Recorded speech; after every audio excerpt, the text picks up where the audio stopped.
Welcome everyone to the VAL Performance Online Workshop Series. We're really fortunate today to be greeted by three phenomenal guests to talk about accelerating performance for game demands. For those of you who haven't been part of the VAL Performance Series, what we're trying to do here is create a platform to share knowledge and empower people during a time of uncertainty. And what we've been able to do over the last couple of weeks is create an online platform to help facilitate creative discussions and enable some sharing of knowledge and ideas and experience across high performance, both within the performance setting and sports medicine.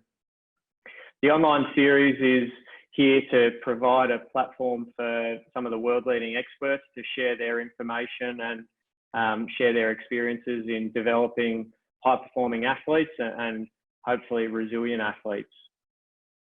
The way that we've been releasing most of the content is via either on-demand presentations. There's some pre-recorded presentations on the VAL Performance platform at the moment with follow-up live Q&A opportunities. And then, like today, we have a live webinar format where the guys that have logged on will be able to ask questions of the panelists, which I'll facilitate. So once we start today's discussion, please feel free to post any of your questions in the chat to any of Billy, Blake or Dave, and I'll be able to facilitate that discussion as we move forward. For those of you who haven't seen the previous on-demand presentations, you can follow the link on the VAL Performance landing page and watch any of these presentations on demand prior and see the future recordings that we've got as well. The main concept that we're trying to achieve with the VAL Performance series is to really help build connection and collaboration at the moment across different sporting organisations and sporting codes. And I think today is a great example of being able to lean on some experts from different sporting codes, and are really looking forward to this discussion. As I mentioned before, our panel today, we're really fortunate to have three great practitioners. We have David Howarth, who's the Head of Athletic Performance at Connacht Rugby in the Irish Rugby Union Federation. He's worked in the NBA previously and with Sparta Performance Science as well. We have Dr. Blake McLean, who is a Senior Lecturer in Sport and Exercise Science. He's also worked across a number of high performance programs in AFL, NRL and NBA.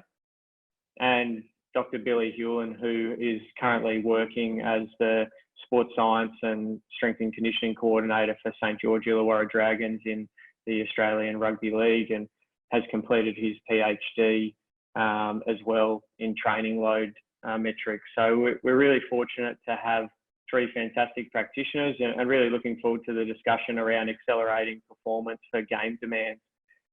The primary task of today's discussion is really to help with the constant discussions that we're probably all having in our current sporting organisations around what is it that our athletes are currently doing and how do we best prepare once we have a better idea of what games are going to occur and possibly when we're able to train back as squads. And one of the questions that we had sent through, which I'm going to direct to Blake initially, is the use of technology in high performance sport is pretty extensive now, and we have the ability to gather information about athletes, their performance, their training status and response to training. But how can we do that in the current environment and use information that we usually have readily available to better inform what our athletes are doing? Thanks, Selwyn. Yeah, tough question to answer because it's probably specific to every particular environment. But I've really been thinking about one concept in this period that I think is having an impact on everyone is the processes that you had in place before we kind of had the shutdowns. And so I've been involved in some discussions around, okay, what technology can we bring in and implement now, and what are we going to do when we get back, and what new testing protocols are we going to set up when we get back? For me, all of that stuff is kind of like fishing a little bit. I think there might be some things you can add to kind of tweak a little bit or find a little bit more information.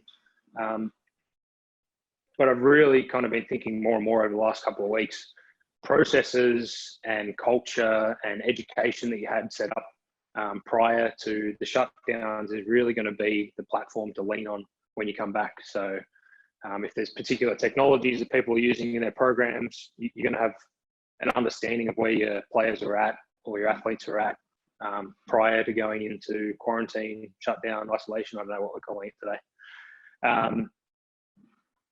And the same around, I feel the same around delivery of programs.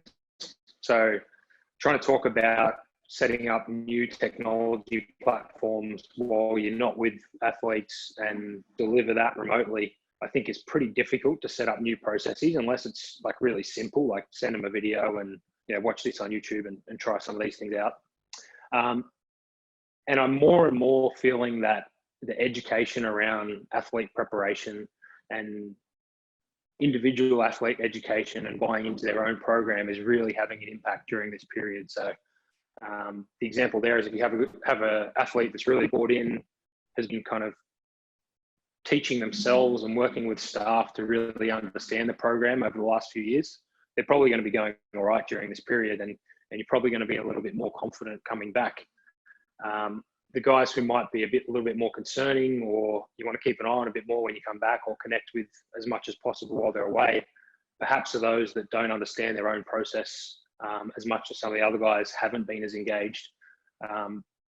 So kind of not a direct answer about what technologies should we use when we're coming back, but I think the processes and the education and the culture that was existing in your environment pre-COVID-19 shutdowns, I think is really having an impact right now and going to have an impact moving forward. And my suggestion would be looking at how you can leverage those systems and maybe tweak them a little bit rather than trying to kind of reinvent the wheel coming back to things. But I don't know, what do you guys think, Dave, Billy? Yeah, I echo and agree with your statements there, just on working with and improving or using the facets of your systems that you've already got in place, rather than taking it as an opportunity to maybe try and implement some new technology or strategies that you might not be used to or have used in the past. So, I mean, things like just really simple things like you might be able to still monitor internal load with session RPE and making some simple training questionnaires that players can fill in. And I think what you said about educating players is a really important point as well. And one thing I find really important is probably getting players engaged in the program as well.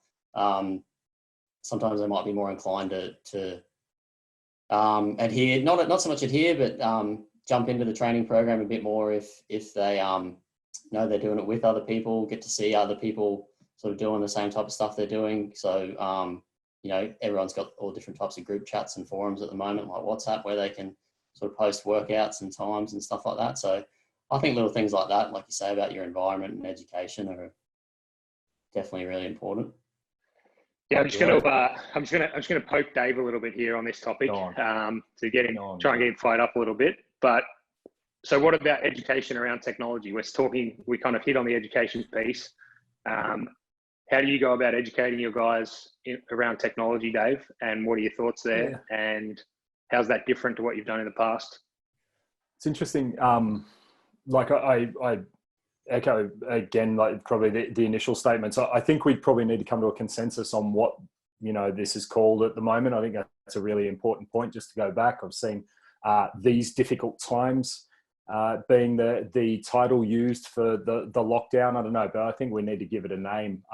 And I say that a little bit tongue in cheek, but also like that's a really important point about educating around all of these things. Is if you can make it really clear and make the objective really clear for what it is that you're doing and why you're doing it, then I think that's where that buy-in comes. So to go directly to your point, Blake, like we're really explicit about all of our use of technology, and giving feedback to the guys. There's probably two principles that I keep in mind, which are, clear goals and immediate feedback. If no matter what we're doing, we try to have a really clear goal for it and immediate feedback coming back off it, or as soon as we possibly can. And a lot of our efforts put into accelerating that. So we're probably a little bit different. We've deployed a couple of new systems during these difficult times. See, that's why it's important to give it a name. We've deployed a couple of new systems. So we've been using push bands as an example within our training in the gym, but we'd never used the push portal for programming. But because the guys understood what it was that they were trying to achieve, where the program was, they understood their strength and power program to a high level, because the amount of time that we spend explaining it, the learning curve to use a bit of technology, use an app is relatively small, and the ask is small. So it allowed us to deploy little things like that. Using Telehub was the other one that we used for our RTP guys, our return to perform guys. It was a small ad because we'd done the education on what to do on the front end. So that, I guess those two principles is what I get, excited about with technology, and excited about when we're talking about testing and assessing is having clear goals and immediate feedback for our guys. So if we've done that well on the front end, we're good. How do you go about immediate feedback if you're kind of and clear goals if you're kind of not sure about the technology that you're implementing? What if you're doing something new? Because I'm assuming you don't fully understand every technology that you're implementing. And if you say you are, you're lying.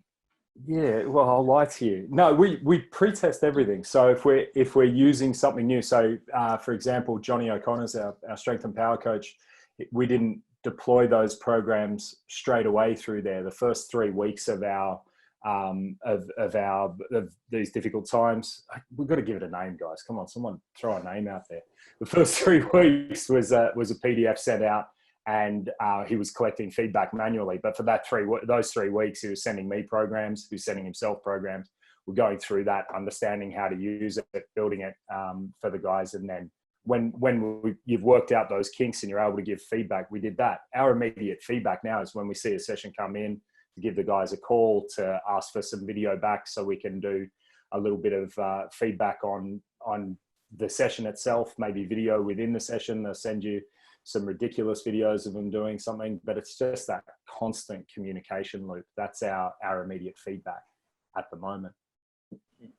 Have you had to change the goals with that, Dave? Because obviously you can't have the same goals at the moment with not having competition as a primary source. So have you reviewed those individual goals to try and almost overstimulate your guys, or give them a greater stimulus because you don't have the competition stimulus there? We create the competition stimulus as well. So we put them in groups and send their results to each other. Just little things like that to be able to keep competition. That's probably one of our mindsets. Comes from having a guy on staff who is a ex-international rugby player as well. Like, competition's everything to us. So we try to create that competition where we can. But definitely the individual goals are probably set up on the front end when we were dispersing equipment. We had to prioritize. So one of the sadder days in my life was emptying out the gym at Connacht Rugby and giving all the equipment to the guys on the front end. So depending on what they have, we had to make it really, had to target different needs for different people. So using some of our, like to Blake's point, using some of our benchmarking, our profiling to prioritize equipment for guys, and then create programs accordingly. And then the goals, I guess, are set on an individual level rather than just on the competitive level. Yeah, we had to change some of that mindset up, but again, they were pretty clear on what they were beforehand. So it was just a matter of heightening that over the typical in the gym competition. Selwyn, did you mean competition stimulus as in like playing rugby? Yeah, or were you talking about just competitiveness? Oh, like, right. I think that's one of the biggest challenges, right? Is like, to me, that's, while they're away from the sport, that's the biggest thing to think about in terms of shifting the physical development program, because, I think a lot of the things that they get from the sport, we typically don't program much, because if we programmed the same types of things, we'd just be overloading them in that area. And so now there's no sport. It's like, well, maybe we need to think about the programming differently, because they're not just getting that from the sport. So how do you think about, trying to mimic that a little bit is something that I've spent a lot of time thinking about over the last few weeks, and what I think is going to be one of the key things in accelerating any type of return. Of course, we're not going to be able to replicate it fully, but how to hit the mark a little bit. Yeah, definitely. And that's probably a point maybe to even ask Billy about, because often we ask ourselves, are we training enough, or have we done too much? And we use technology and our data to kind of influence that decision making. But at the moment, we don't have some of that external load data. Billy, you touched on some of the internal load. How do we determine if we are training guys hard enough? And then your issue is compliance on top of that. Yeah. I think for me, going on to what Blake's point as well about mimicking, I think there's two questions in there, but I mean, Blake's point about mimicking competition demands, for me, I think, and we've got so this is the 5th week of our sort of training block since we broke up, but I think it's a good opportunity to either maintain or develop physical qualities and get those, tick those boxes, so that when we do return, because like Blake said, it's very difficult to mimic competition demands in this scenario, but if we can get on top of physical qualities, and then when we do return, that potentially allows us to accelerate into match specific conditioning or training quicker. So for me, that's one of the goals at this point. In terms of monitoring how much guys have done, I think if you're lucky enough where you're coming from a system where you might be monitoring what sort of demands or external workloads come from drills that you've been using, and you're sending those drills out, and they might be just straight running drills or whatever it might be. But if you're sending those drills out to players and you're able to keep track of running demands or volumes in certain drills and sessions that you're doing throughout the weeks, and you can periodize your training appropriately that way. And then in terms of how guys are going, I think things like performance tests, like, you know, there's 1.2K shuttle run tests that are used in rugby league quite a bit, and I mean, they might not be something that I'd use regularly in a normal preseason. I think something like a yo-yo test or a 30-15 might be a better standardized running test. But in these type of scenarios, you know, players might be able to go down to the local rugby league field and run, you know, that's marked with 20s and 40s and 60-meter lines, and run those type of tests, and you can get them to send times in or video it and send it through to you, and track those performance measures compared with where they were before this type of scenario, or where you think those types of players should be for their playing standard. Yeah, so hopefully I've answered your question there. Do you think that sort of approach is enough stimulus to prepare guys for going back into skill training? Because the current debate in I guess a lot of our performance sectors is periodization around training above game intensity or at game speed and those sorts of things. So the strategies that we need to employ to try and get that out of our guys at the moment, how do you think that those sorts of modalities are enough? No, I don't. To I guess the short answer is no, I don't. I mean, in my sport particularly, like one thing that worries me the most is when you get back to match specific conditioning, is there's heavy contact and collision and wrestle loads, which you can't mimic at the moment when you can't get within 1.5 meters of another person. So I think in terms of running loads or demands, whether it be weekly or daily demands, I think you can mimic that, but there's certain aspects of that are associated with rugby league match play that I don't think you can mimic. You know, sharp changes in direction in small spaces that might occur during matches is a harder one, but probably not as hard as I think contact and wrestle demands. I think that's probably going to be one of the bigger challenges in my sport. Is anyone sort of coming up with some interesting ways around it? Because that's been a debate that we've had over here in Ireland between the provinces. We've talked about this at the national level. We've talked about it as approaching sort of exactly that. This, it's almost a return to contact. Yeah. How to approach that. And I guess one of the things, and it's my turn to poke Blake a little bit on something, because this is something we've talked about, is how do you build I guess that sort of temporal awareness around contact or around contact situations, and particularly in this circumstance. And we've had some really great engagement from our coaches around how to build some of the awareness or some of the simple things that come with contact. But if we're not able to train at or near full contact? What are some of the ways that you guys are approaching that and thinking about building towards that? Yeah, I'd be interested to hear your take.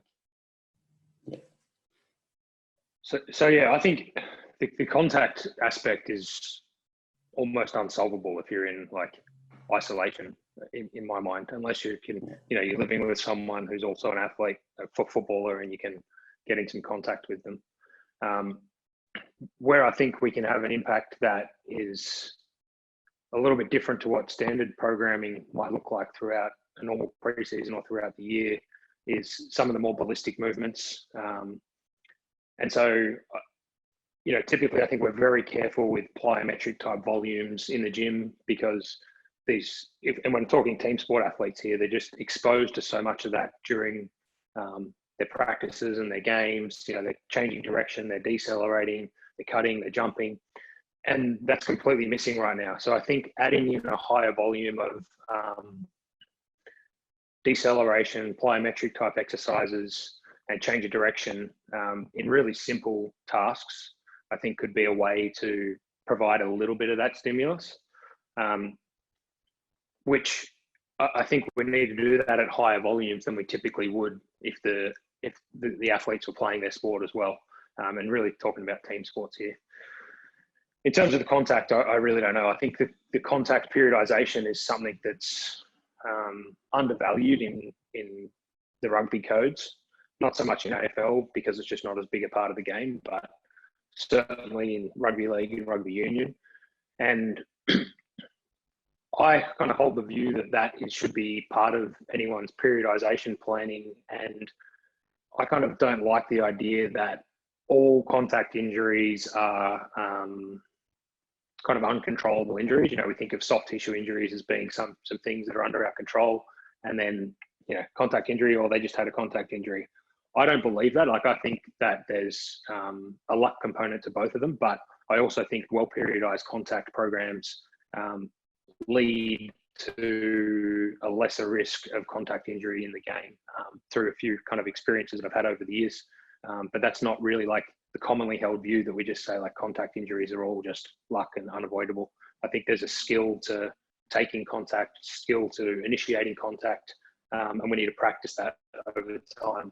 So how to do that in isolation, I got no idea, unless you got any other bodies. But I do think more plyometric and explosive type work, there's probably like margin for higher volumes of that right now, which is going to help us when we get back. And then the other thing that I would say to like preparing people to coming back to competition is, so when you mentioned trying to like train at above game intensity and have guys prepared really well for games, like I think it's almost unreasonable for us to expect that we're going to have athletes prepared as well as they normally would be during an off season or a pre-season normal period. And I think our profession is going to play a really important role in shaping the conversation when we come back, that there's not going to be a perfect preparation period. And that's okay. Like we don't have to prepare athletes perfectly. We want to do safe progressions, get back to sport quickly. And kind of the health of the industry is relying on us doing that. And I think if we start talking in catastrophic language and saying, these guys aren't prepared, they're going to get injured, this is an issue, like that's creating more issues for sport holistically. Now, we don't want to do things that are reckless and put people in unneeded danger. But I think that our progressions should be a little bit more aggressive than we usually think about. And it's okay if we're not at optimal preparation. We just need to be good enough preparation to get out there and compete and get the world up and running again. Yeah, I definitely agree with everything you're saying. There's a lot of good points, and particularly just to give Dave a little bit more information on some of the stuff that might be going on over here in terms of integrating contact or preparing for contact if we can. But I definitely agree with those plyometric type movements being mixed in with a bit of running as well, and definitely working that in a lot more heavier at this point than you probably would in the past. Just like Blake said, I think is a good way to go. But ultimately, I think just like Blake said, when we return, it's impossible to have them perfectly prepared for that, for game demands. Yeah, and honestly, like I've heard some concerning comments from people from our industry that are kind of like catastrophizing that situation, and I just think like we need to be a sensible voice, and we need to guide everyone in that area. It's a big role for you know, the performance and medical professions in sport. Yeah, and I think too in this situation, there's there's a lot of things riding on sport getting back up and running. So it's people's livelihoods and people's careers, and people talking about job losses and wage cuts, and so maybe to be devil's advocate to some of those people making those comments, it's worth taking that risk and rolling the dice, because that might be better than sort of delaying a return any longer than it might have to be.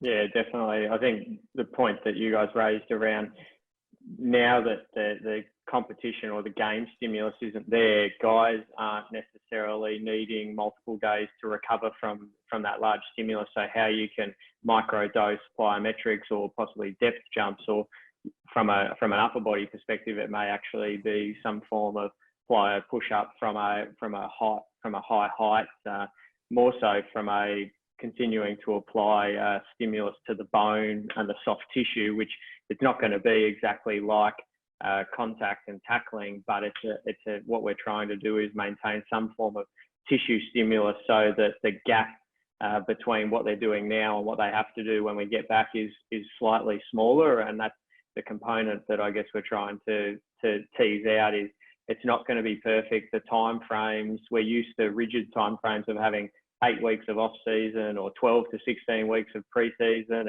and going through a nice slow burn where we can actually build guys up with progressive overload and give them some time off. But we're going to actually come back to a state where we're going to have to assess our guys, what their readiness is to train, how much they've actually done, and as Dave touched on, what they've actually had available to apply the stimulus, which is then, I guess the next question is, what do we do to kind of try and assess their readiness once they do return? Because some guys will have done skill work, some guys won't have. Billy, I know that you've previously done some sub-max testing to see how you guys are responding to training. Do you think that's going to play an important part to once guys come back to see how they're responding to training with the team?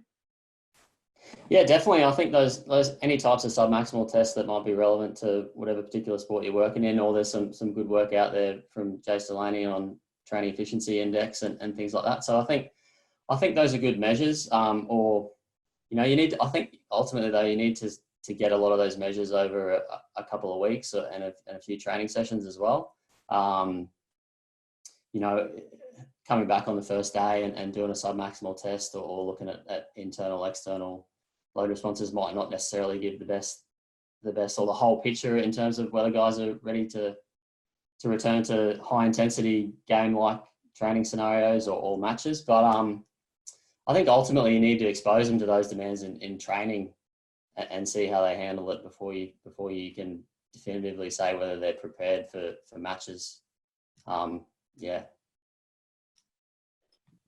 or Dave, do you have anything to add to that?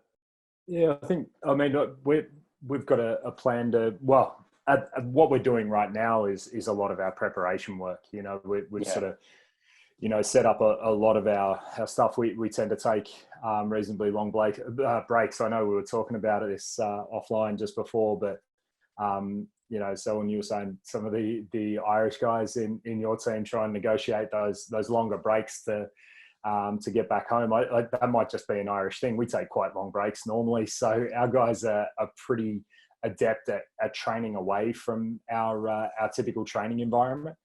So a lot of our prep that's happening right now is not too dissimilar from a typical off season for us. And there is some assessing, like Billy was saying before, there's some assessing that you can do within it.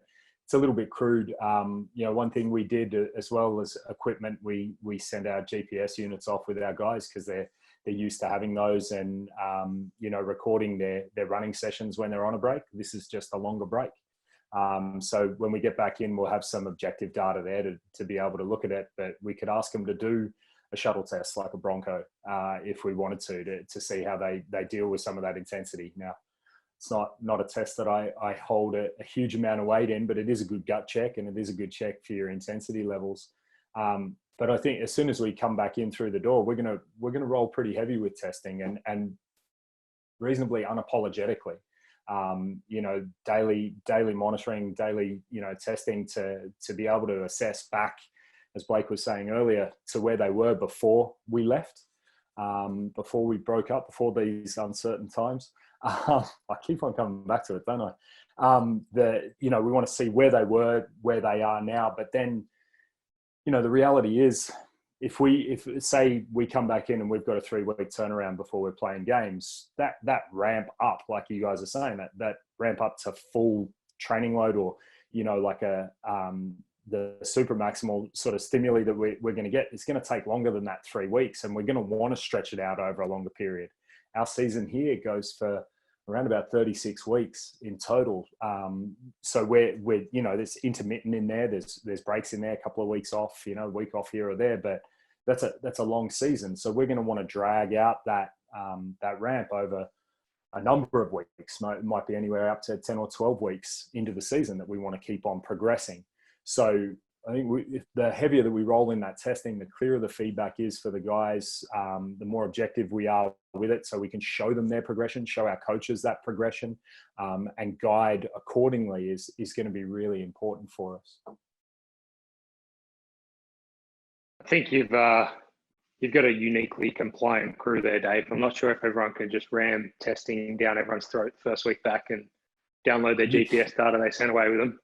You can, but you might not be well liked. So I'm willing to make that sacrifice, though. That's yeah, and the priorities become a part of it too. So, NBA has a 2-week preseason every year, not even 2 weeks before you start playing practice games when you get guys back. And so there's a couple of things to think about there. Is that there has to be some level of accountability with the athlete coming back.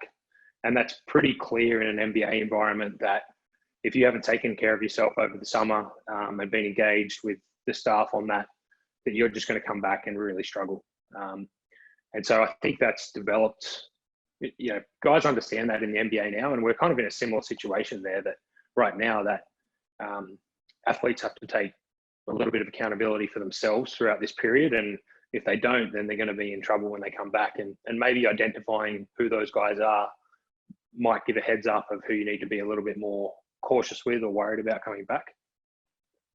And then I think if you've got 2 or 3 weeks to get back into competition, it's what's your priorities to get back into competition?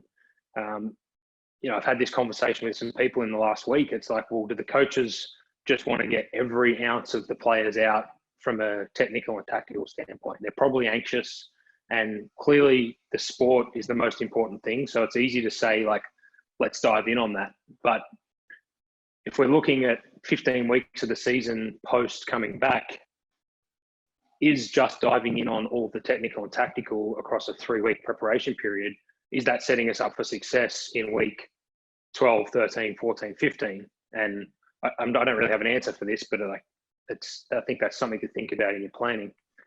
And specifically, diving in on some specifics on that concept, I was kind of discussing with some staff this week. Spent some time diving in on the detraining literature, and there's some evidence that with short periods of detraining, you might maintain some of your strength performance, some of your dynamic performance. So talking squat jump, counter movement jump, depth jump, maintain all of those over a period of a couple of weeks, and your maximal strength performance. But there's also a little bit of evidence that while those are maintained, that eccentric strength drops off more quickly. And that might be related to kind of type 2 fibers reducing in size a little bit more quickly than other muscle fiber types, or potentially to neural pathways. So whatever it is, that sounds quite concerning to me, because if I think about what's important for a team sport athlete who's quite ballistic, changes direction all the time, those eccentric capacities are some things that protect them and provide some capacity to repeat that over and over and over again. So if we think about that, and like playing the sport's going to be quite stressful, and we've diminished this eccentric capacity over a couple of weeks. The paper that I'm thinking of was a 2-week detraining period and had maintained maximal strength, maintained dynamic performance, but eccentric strength dropped off. So do we want to spend a couple of days focusing in on our eccentric strength, dial back the intensity of our technical and tactical sessions a little bit so that we can get a bit of a potent eccentric stimulus in early in that phase? Now, again, I don't have the answer to this because that's a pretty hard sell to the coaching group to say, sure, we can get back to playing footy or we can get back to playing basketball, but we just need to dial back the intensity in the first few days. I know you haven't seen these guys for like 10 weeks, but just hold back because we're doing some things over here. Now, in my mind, that might have some benefits 10 weeks down the track. For the sport we're talking here, because the sport is the most important thing. That's what we're talking about. We're not preparing guys to, lift weights eccentrically in the weight room. But gaining that perspective and selling that in the first few days back, I think will be very difficult. So I think there's some important things that we can do there, and prioritizing what is going to get us the most benefit over the duration of the season to come is a discussion that I think should be had. And sometimes I think it's difficult to arrive at the most beneficial kind of holistic program for what's going to get us the best outcome over the course of the season. Well, I can definitely relate with some of your points there, Blake. I hadn't thought about it too much, and I enjoyed your comments about eccentric strength. But I think one of the challenges I'm anticipating probably is that some players have a really good fit out at a gym at home and can lift heavy weights, and then some players don't. So some players might not be able to do max strength training or anything like that because they just don't have enough weight plates to put on the bar and things like that. And whereas we might be able to get running abilities taken care of when we can go down to the park and do some running sessions and things like that. But strength training, in my mind, I'm thinking is probably something that might be a little bit more important to factor into those first 1 or 2 weeks back or whatever it might be to set you up, just like you say, for later on in the season. And I definitely think that's a hard sell. If you guys arrive at that like, okay, our guys haven't had access to the strength training equipment, they've been able to run, they've been able to change direction. Yeah. We need a little bit of a hit here, but that might detract from the technical and tactical components for a couple of days. Maybe it's a couple of days. Sometimes it's just really hard to sell that, even though it might be.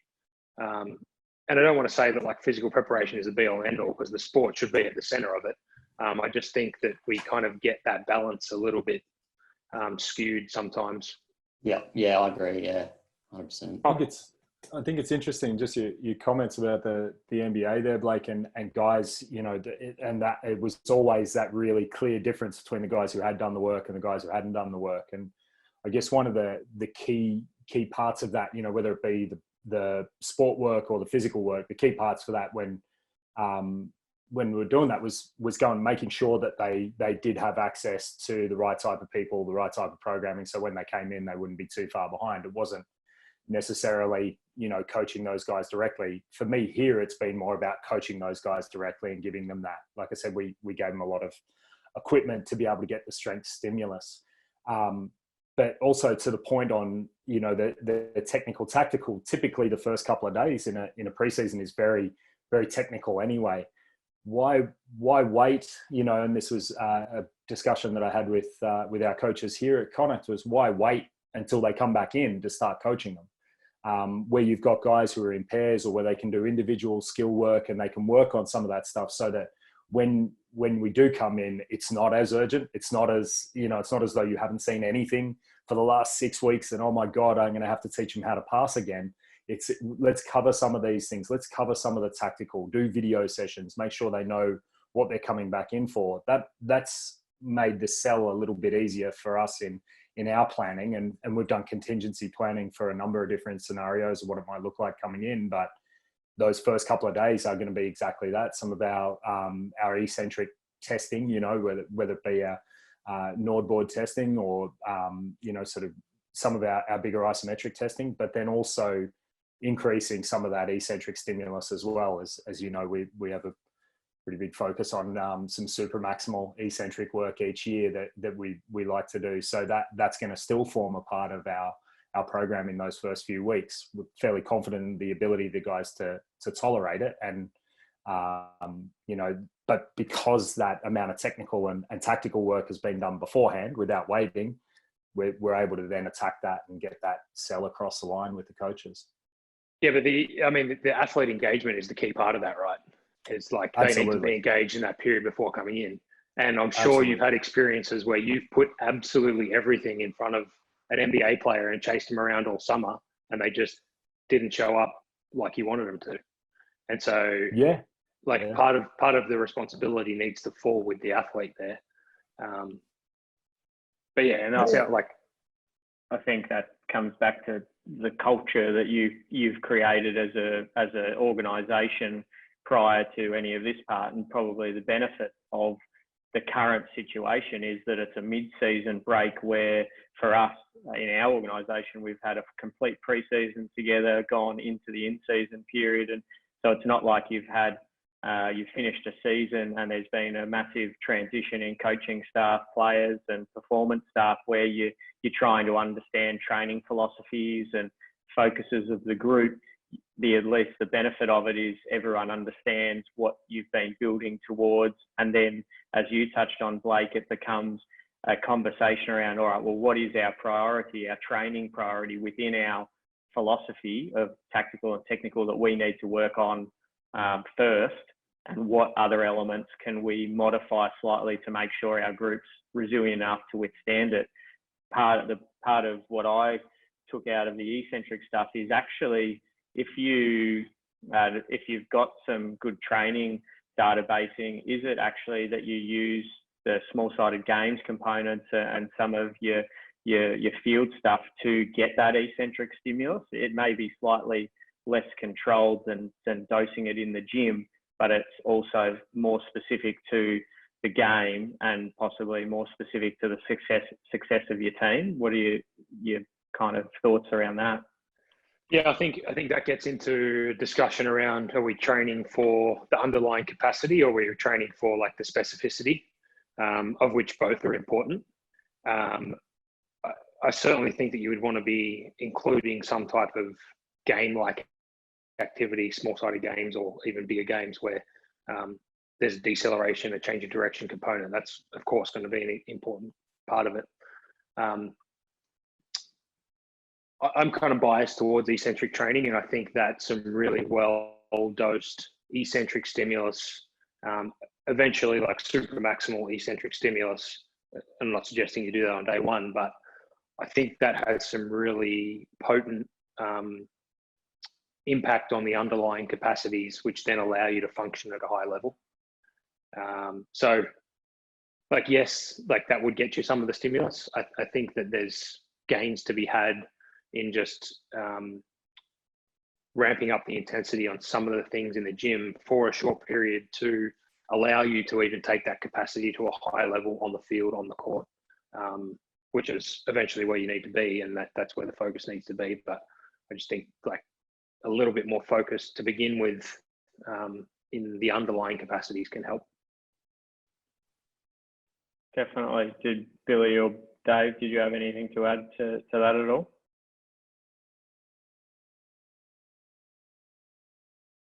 No, I think all really good points. I definitely echo.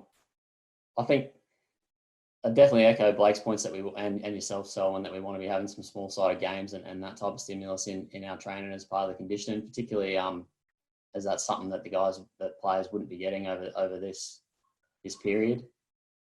The balance, I guess, will be if you have used some of the higher volume plyometrics in this period where they've been away from you, how you manage pulling some of that volume back when the volume on the field increases. I think that's the thing that practitioners don't want to get caught on, is thinking that we need to maintain a really high stimulus in the gym because they've possibly missed capacities that they should have developed while they're away, or we're not sure whether they've trained as hard as we should. Because if you continue to try and I guess squeeze out as much as you can from those athletes from a physical capacity perspective, while the skill integration increases, that's where we start to get into that training load mismatch, where possibly they've done the work from a straight line running perspective, but then when you start to kick, catch, handball, tackle, wrestle, the cognitive component of decision making under fatigue, and how that then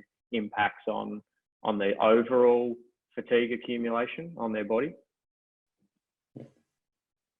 And that probably I think it's a very different balance, right? It's a very different balance to how we would usually program, because you're just taking the sport stimulus away. And like the example that I give there is, I'm not really a big advocate for plyometric training in the gym for basketball players, because they go out in the court and they might do 300 jumps, and then we bring them into the gym and we're like, "Oh, come over here and do these 10 jumps, and I'm going to make you more explosive." Not to say that I don't think you should do it ever, but I just think like that just doesn't make sense to me. But now you take away those 300 jumps, maybe we need to program 150 jumps in a resistance training session. But you're right, when we come back and we're doing all that stuff on the court, we don't want both of those, because that would just be like an overload in the one type of stimulus, which would probably not be the best result. Yeah, definitely. When we talk about assessing readiness, the conversation has been around training load and how do we measure training load, internal, external. You spoke about it, Billy, and whether or not we're using things like the ACWR or other components to assess readiness and progress guys back. Billy, what will you be kind of leaning on to inform some of that decision-making process with training load prescription? Yep. I'll be looking at the type of drills that we've been putting in the programs that we've been sending out to players, and what sort of running demands that they've been completing there. So, I mean, some of the metrics I'd be looking at would be some XL decel loads. So Jay Delaney's done some good stuff looking at that variable. I'd be looking at some high speed running stuff. I wouldn't have a measure of that, but I'll just be having a guess based on what I think those drills would produce, and then probably some player load metrics as well. But I'd be looking, like Blake touched on before, I don't think we can expect that they'd be completing the level of training now that they will be when they get back, but I'd be looking to sort of come close to what that might be and progressively build on that once they return. So, I mean, the main thing for me would be, I'd be trying to get an estimate of what sort of chronic workload I think they had, and trying to build on that from week to week. For me, in periods like this, when you return to, whether it's after an off season or in a time like this where we're returning after a period of not collecting information on people, I think acute chronic workload ratio for me is not something I'd be using without having that long-term history on the guys. Blake or Dave, do you have anything to add to that? Dave's got all the data, so he'll have full GPS data sets on his guys. So yeah, well, maybe you should tell us how you're going to use those when you come back. I think my guys had a few sessions and then the batteries would have run dead because they didn't turn them off. But Dave's guys are all restricted to 2Ks, so you know he's in this small little hub. We're all talking about hubs in AFL and NRL. His team's already in a hub. It's just Dave's pretty much throwing his GPS units from the backyard to his athlete's backyard. I just go out to the dead end here and ask the boys to jump in their units. We just download them outside. It's lovely. We will collect from this period. We've had GPS units on them. We're just looking to ramp that load progressively. Like I said, we're probably ramped through into the season. At the moment, I guess one of the considerations for us is that actually, like, rugby's a very intermittent game. The pace of things slows down quite a lot, and a lot of what we'll be looking at, very similar metrics to you there, Billy. Like we'll look at our accels and decels, how that sort of adds up into that high metabolic load distance for, whether we're moving fast or whether we're able to cut and change direction and load that way. But we're kind of lucky. Like Blake said before, we've got a really compliant player group here. I think overall, though, just that logical sort of progression up to game demands, we're a little bit worried that we'll be doing more running, more intense running, more accels and decels, and that when we come back in, we're going to be deloading a little bit and have to build that back up through rugby. So almost, to counter the points made before, we're probably going to push rugby a little bit harder.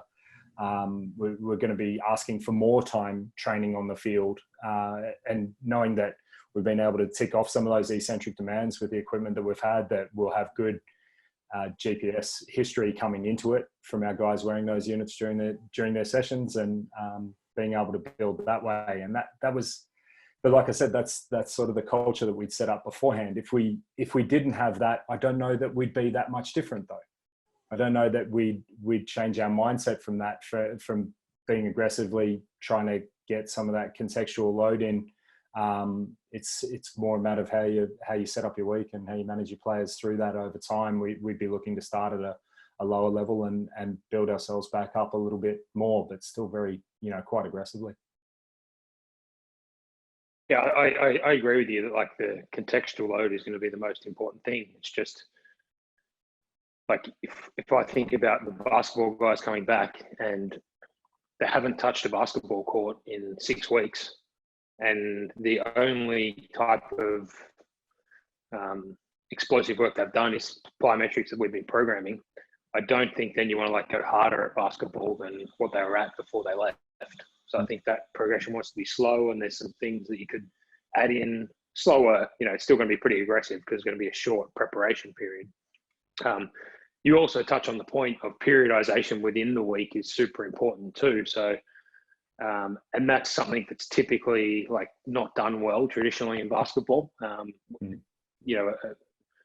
Basketball coaches in general, not picking on anyone in particular here, but just generally, I think the mentality would be, let's do something every day, and it can become very monotonous. So I think the periodization within the week is super important to get that right. And I think the overall load for team sport athletes, like once we build them up to it, is rarely the issue. Like I never think about overall load in a week being too much for a team sport athlete. I don't think we really get to the point where we're overtraining them, but inappropriate periodization of that load, in one particular area or in one particular point of the week does become an issue, or training monotony in a certain modality becomes an issue for some team sport athletes. So yeah, a couple of different points there, but do you have any advice? Sorry, go ahead. I'm just going to say, I think that periodization in the week is really the key. I tend to agree with Blake. I think it's really hard to overtrain guys, from an overall load perspective, particularly within a week. But, certainly monotony can creep up. And if we try to do the same thing every day, day on day. So one of the tactics that we're looking at is going to a 3-day training week and just pushing those days a little bit harder. So, essentially going Monday, Wednesday, Friday to start. I know a few of my colleagues over here in Ireland have had some great success doing that with their teams. The players have really bought into it, but just having a little bit of recovery in between each session and having some targeted recovery and regeneration in those sessions, in those days, to then come back in and do another, do a big session, but also still having that high, low, moderate sort of split between those days, trying to build more time in to each day to do the meaningful work. Really, that's one of our tactics that we're looking at going forward. Billy, you had a question for the guys? Yeah, I'll just I liked Blake's comments about training monotony being a problem within the week. I was just wondering if he had any sort of tips on overcoming those challenges with I guess coaches in the past that might sort of have that structure where it's the same sort of thing every day or thereabouts, and you want to get a little bit of variation within the week. Have you got any sort of handy advice on how you might have overcome that in the past? Yeah, my answers are really boring there. And it's that education around fundamental training principles and getting people to buy into that and somehow getting it to resonate with people. And it's extremely difficult with basketball players. They want to do stuff every day. A lot of the coaches did stuff every day when they played in their career. So they're kind of just like driving that home with the players. And that's really where I've seen guys get into issues when you're going like 20 days straight of doing stuff on the court, and just trying to get them to try some of those periodization strategies. I'm not talking about anything radical, like take a day off and do some recovery activities as opposed to getting out there and doing 60 minutes like you normally would. And then hopefully, once you get them to try it based off the education, it resonates with them and then becomes part of their routine. So that's really the only strategy, and it doesn't always work. The really only strategy that I've got, and it doesn't always work immediately. But the more people, I think, the more people you can have well educated around training fundamentals and just like really basic principles across your organization, and you're all aligned, like thinking about the same thing, and you've got advocates everywhere for the same really basic principles. And then it just becomes like more part of the culture and part of the discussion every day. And so if you have someone who's not talking about that or doing stuff differently, it stands out a little bit. And it's like, well, why are you doing that? So yeah, pretty boring answer. Fundamental principles and education around it. Yeah, cool. That's good. Thanks. I think that key point that you mentioned there, Blake, in regards to the organisational education, that's the key component, because you can educate individual players or individual staff, but if you don't have the organisational structure and culture around facilitating that message and keeping that message constant, then that's when you have a little bit of success and then it just falls away, versus something that we've tried to really push at the Lions over the last 3 to 4 years is the organisational culture around emotional stability when players get injured, around the importance of training regularly and with intensity at that providing a resilient stimulus for the athletes, and that, you know, even just in AFL, the kind of fallacy of running 2 days in a row isn't good for you, you know, and breaking that down and almost using the strategies that Blake talked about just because you're training 2 days in a row doesn't mean they both need to be high intensity days. If we do one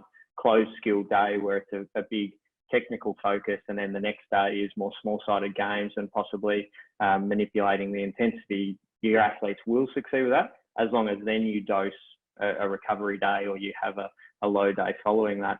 The question that I probably had for you guys with AFL, where possibly you're going to come back into a congested schedule where typically we've only ever played one game every 5 to 9 days, we may have to play 4 games in, let's say, 3 weeks, where our athletes have never had to go through that.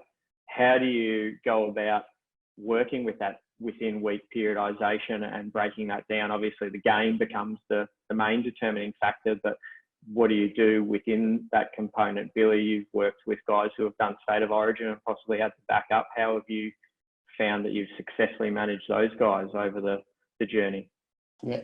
Well, State of Origin is probably, I always find with State of Origin, not that this will answer your question, sorry, but I'll get there. State of Origin I find is a bit more of a mental battle than it is a physical. I mean, it's definitely a brutal physical battle, and there's some short recovery periods that they have following that when they've got to back up. But I always find the mental toll with that becomes a bit more challenging, and different guys handle that in different ways. I just think it, and I don't really have a sexy, great answer. It's pretty simple, but I think you just have to be a little bit more intelligent and hard on recovery strategies and periodization within the week that we've sort of already touched on in between those matches.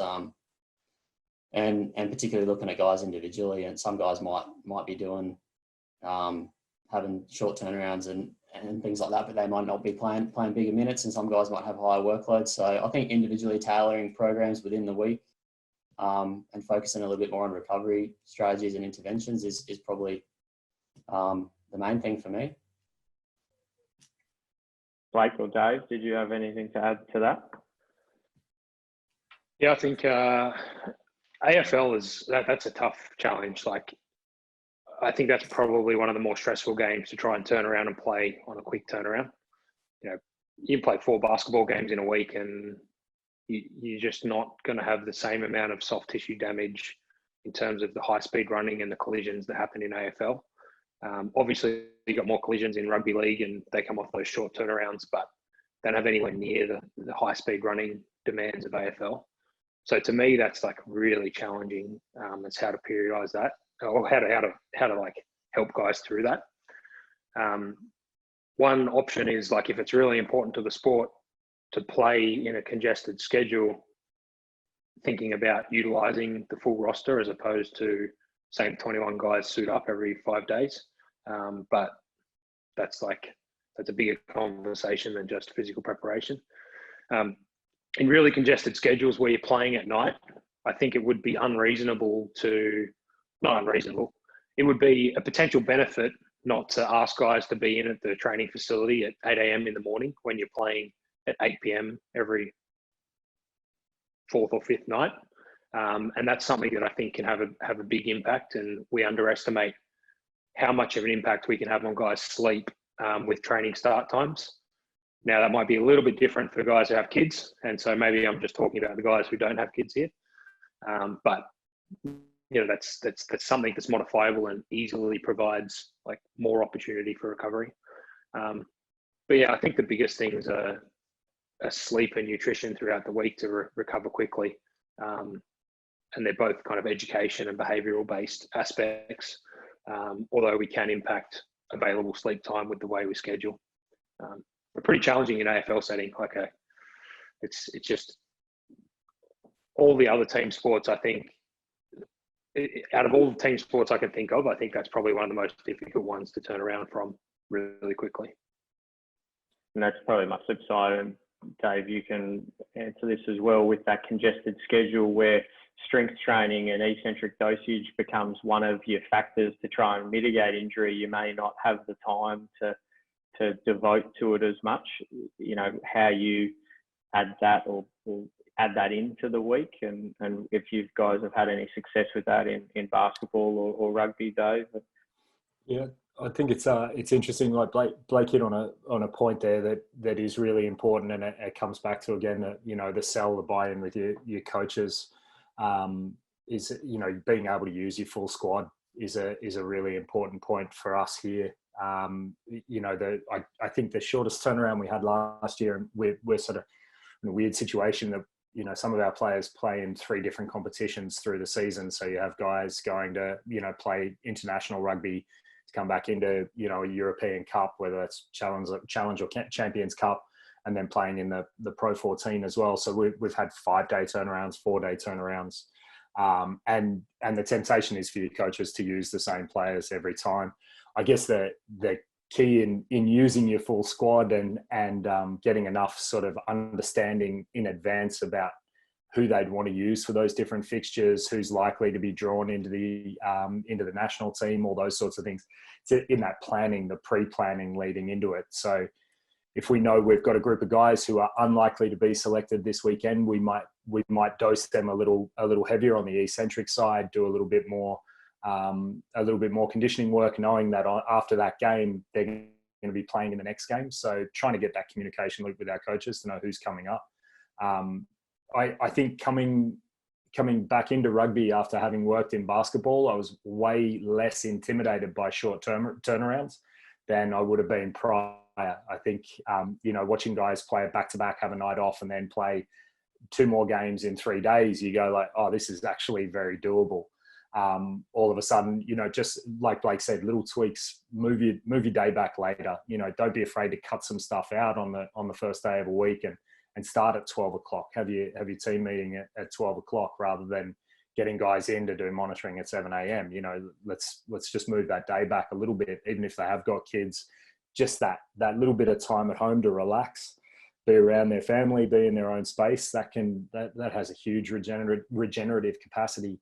And those guys who are being asked to back up the next week, or who are likely to be asked to back up the next week, from talking with your coaches, making sure you just got that heightened awareness around their, where their status is at, whether or not they've recovered to a level that you're satisfied with, you're happy with. And I think this goes back to, looking back at their training plan over the last number of weeks, or the number of weeks leading into that period, and planning that out really well, planning the periodization through the week, and planning their recovery and regeneration with them.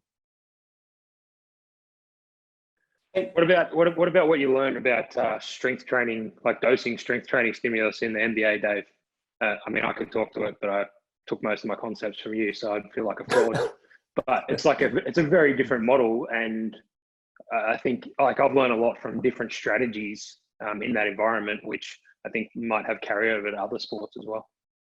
Yeah, I think one of the things I guess I learned in basketball is that strength stimulus doesn't necessarily affect them too much. More so mentally than anything. Like I have visions of players running back down the court screaming at me because they missed a shot, and it was because I blasted their legs the day before, and in reality they'd done 2/5 of FA. So I get a little bit disappointed with that sort of thought, but I don't know, like dosing strength training consistently, I think is probably more so the point, rather than looking to overreach or create big stimulus. Just keeping a really consistent level of strength training going. So if you are going to do eccentric loading, don't be afraid to do it in season. Don't be afraid to do it with other training. Just build it up to the point where they can tolerate it. I think we can push guys a little bit harder than we'd like to believe sometimes. We get a little bit nervous around pushing them, whether it be in the gym or on the field. Just, push that barrow out there a little bit and work with them to consistently build that up, so that when the time comes where the demand is on both, it doesn't affect them as much. I guess that's been my mindset with it, is just to keep on progressively driving it up over time so they can tolerate it. Yeah, excellent. Billy, did you have anything to add to that? I think just going back to, you made a good point, Selwyn, that in these congested periods, sometimes strength training can get neglected a little bit, and you might have some injury prevention exercises that you've got in there and things. And I definitely agree with that point. I think one thing that's always I've found important is if you might have one running session in between matches and no strength training, but really if you're doing things like Nordics or RDLs or other injury prevention exercises, probably making sure that you tick those things off after that running session, because that sort of adds another risk where you come at the back end of this congested period and then you want to reintroduce those exercises and they haven't had that stimulus for a period. And then you've got the added risk where you don't get the protection that they might provide you during that period as well. So that's something I've found helpful. Yeah, I think that's a great point. Like, I think completely removing the resistance training stimulus in a short turnaround is a big mistake. Yeah. Maybe it has a benefit for you in that coming game. And if it's the grand final, then all right, cool. If you've got a 5-day turnaround for the grand final, but like that consistency of that stimulus, because as soon as you let it go for 10 days, like you're in trouble if you want to come back and try and get back to the same level, because the schedule's just coming at you. And then you try to reintroduce something and the schedule is just coming at you that hard that you just can't find the time to reintroduce it. But if you had been dosing it all along, it's just not an issue. Yeah, 100%. I think it's just prioritizing, like you said, Billy. You might only have one on-feet session that week, and that's the priority for the week. So it's the first thing you do in your day. Like one of the things that we moved to this year was doing our so on a Tuesday was our biggest training day. So we do Tuesday morning rugby, but we do our lower body session in the afternoon. Now we might compromise a little bit in overall load or volume load there. We might be a little bit lower than we would otherwise be, but we're still finding a way to get the stimulus to hit the velocities that we wanted to hit, depending on what the focus was for that week. So I think, prioritize your running session, but don't leave out the resistance training. Like definitely all our Nordics, heavy single leg RDLs, glute ham, iso work, all that sort of stuff would happen after that session as well. They go into a recovery day afterwards. So we had very little kickback in terms of soreness or anything like that afterwards. It's just a matter of keeping that real consistent exposure to it. You guys just mentioning Nordics to make Vold happy, or what's with the Nordics? Oh, we got 2 guys who do them. They're pretty soft. Got it. Can you use anything? Isometrics, eccentrics? It's Tony Shield would say Nordics are just the vessel to supply an eccentric stimulus. There's plenty of other ways to do it.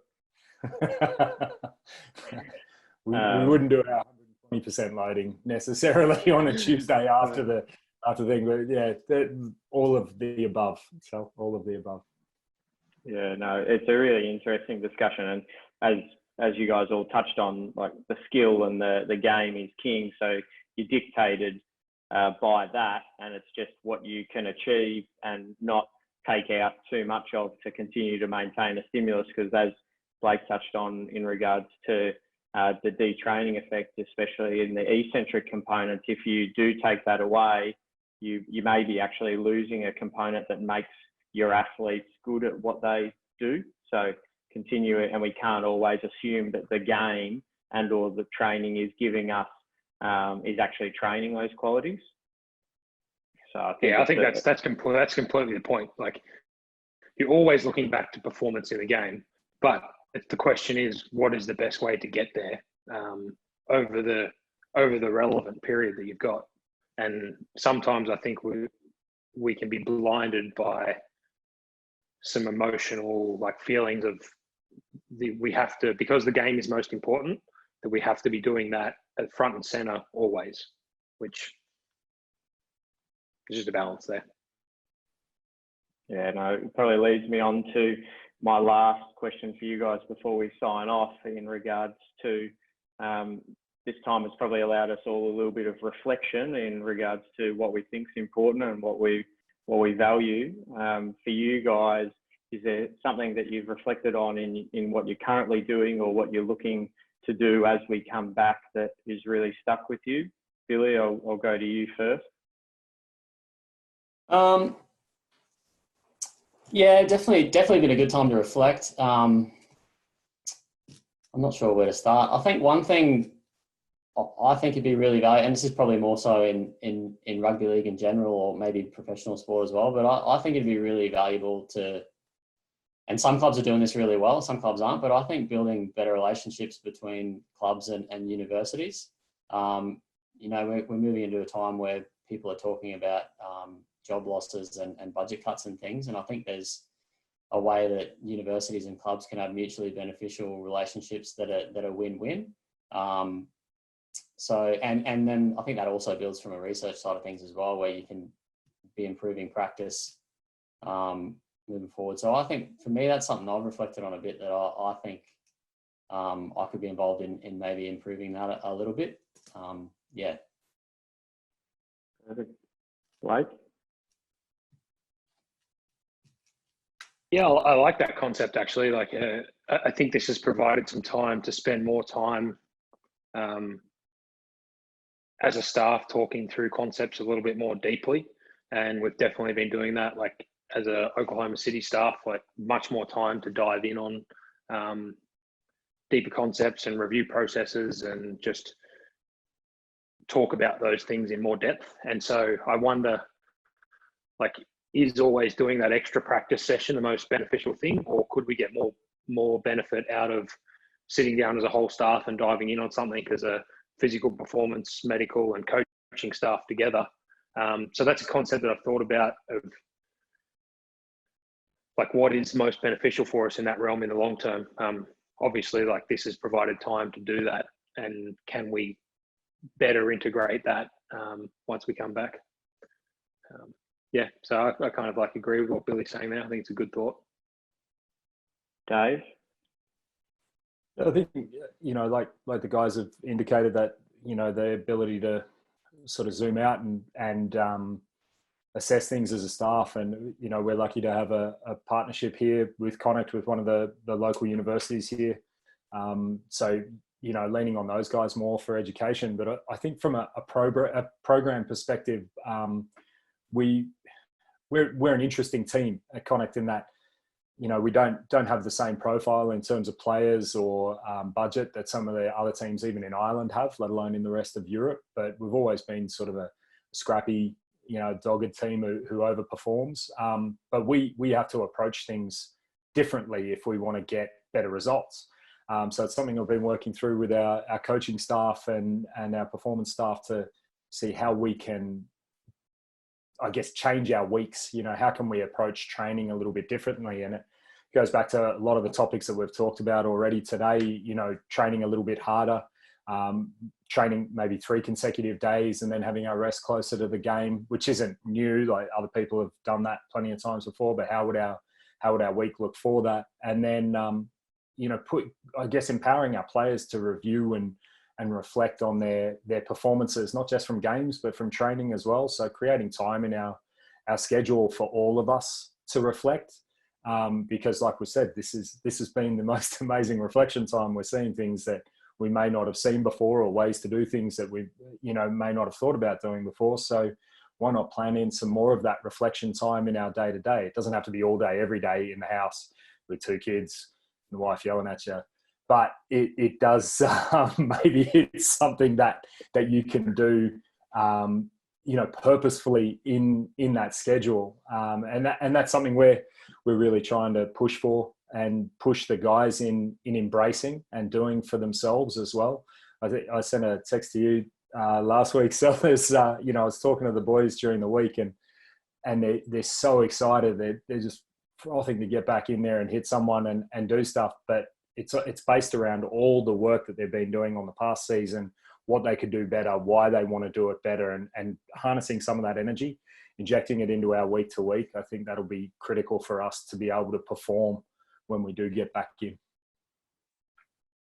Couldn't agree more. I think the opportunity that it's provided for that reflection piece, but for us to critically analyse what's important, both personally and professionally, as an organisation and a playing group and staff, is really interesting. And as Billy touched on, unfortunately, probably across the world, high performance organisations, there are going to be possibly redundancies or reduction in time. So it's also given reflection on how do we work more efficiently and make sure that, as Blake's touched on, assess what is most beneficial to the program from a performance perspective, but also from a growth perspective for your playing group and your organisation. So it'll be interesting to see how we move forward. Still a lot of uncertainty around when competitions will start, but I'm sure this discussion will only continue. And I really want to thank you guys for contributing to the discussion. I'm sure there'll be plenty of questions to come out the back of it. So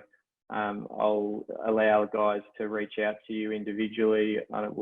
We've got your Twitter and LinkedIn handles attached to the Vol Performance website. So I'm sure people will get in contact with you through that, and really want to thank you for your time and all the best for the rest of this uncertain period, as you call it, Dave, or whatever it is. But yeah, thanks for your time, guys. Thanks for tuning in, and enjoy the rest of your week. All right, thanks very much for having me, guys. It was good fun. Cheers, guys. Everybody.